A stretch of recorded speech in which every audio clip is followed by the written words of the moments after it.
કમોસમી વરસાદને લઈ ખેડૂતોની સ્થિતિ વણસી છે અને તેને કારણે ખેડૂતોમાં જબરજસ્ત હતાશા અને આક્રોશનું વાતાવરણ છે.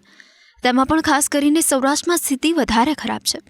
આ સમયે માણાવદરના ધારાસભ્ય અરવિંદ લાડાણીની ઓફિસ બંધ થઈ ગઈ હોવાનો વિડીયો વાયરલ થયો. તેઓ ખેડૂતોના હવે ફોન પણ ઉપાડી રહ્યા ન હોવાના આક્ષેપ કરવામાં આવ્યા.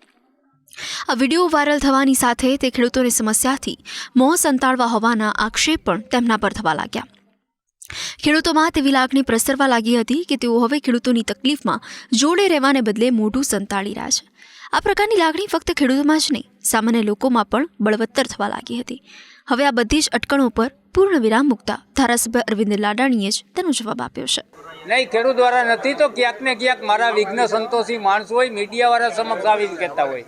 ખેડૂતને હું જવાબ દેતો જ હોય, પણ મને ક્યાંક ખબર હોય કે ક્યાંક કોઈ હરી કરવાવાળા હોય, એમાં પણ હું ગંભીરતા રાખું છું ને એવા ફોન ઉપાડતો પણ નથી. વંટલી મારું કાર્યાલય ટૂંક સમયમાં ચાલુ થશે. ના, એવું કાંઈ નથી. કાર્યાલય કરવું ના કરવું એ મારી ઈચ્છાની વાત હોય છું. લોકો એ સતત સંપર્કમાં હોય.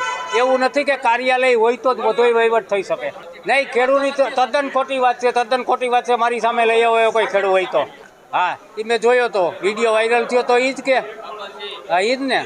એમાં એક ક્યાંક છે ને કવરેજ ના હોય ને ક્યાંક મિટિંગમાં હોય, પછી વિડીયો આવે ને પછી હું જોઈ લઉં, પછી મારે એને ફોનમાં જવાબ દેવાનું થતું નથી. એને મને રજૂઆત તો કરી દીધી.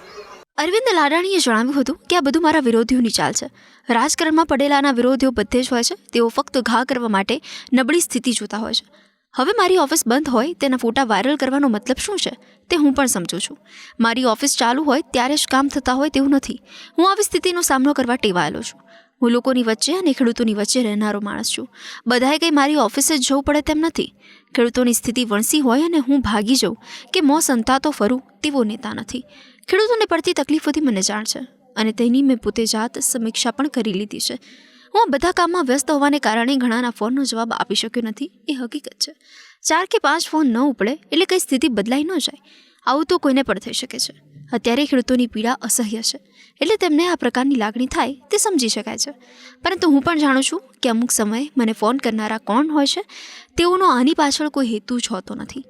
આવા તત્વોના ફોન હું ઉપાડવાના જરૂરી સમજતો નથી. ખેડૂતની વાતોનો જવાબ આપી રહ્યા નથી તે અંગે તેમણે જણાવ્યું હતું કે સરકારશ્રીએ પેકેજ જાહેર કર્યું છે. વાત ત્યાં પૂરી થઈ જતી નથી, વાત ત્યાંથી શરૂ થાય છે. એક ધારાસભ્ય તરીકે હું મારા મત વિસ્તારના ખેડૂતો માટે ખડે પગે છું. સરકારે ટેકાના ભાવથી પણ ખરીદી શરૂ કરાવી દીધી છે અને તે જ ભાવે ખરીદી થાય અને તેમને યોગ્ય ભાવ મળે તે માટે હું પોતે પણ ધ્યાન રાખી રહ્યો છું.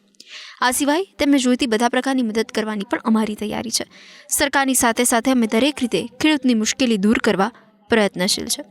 આ માટે સ્થાનિક આગેવાનો, સમાજ, વિવિધ NGOથી લઈને બધાની મદદ લઈ રહ્યા છે. આગામી દિવસોમાં પણ અમે લઈશું.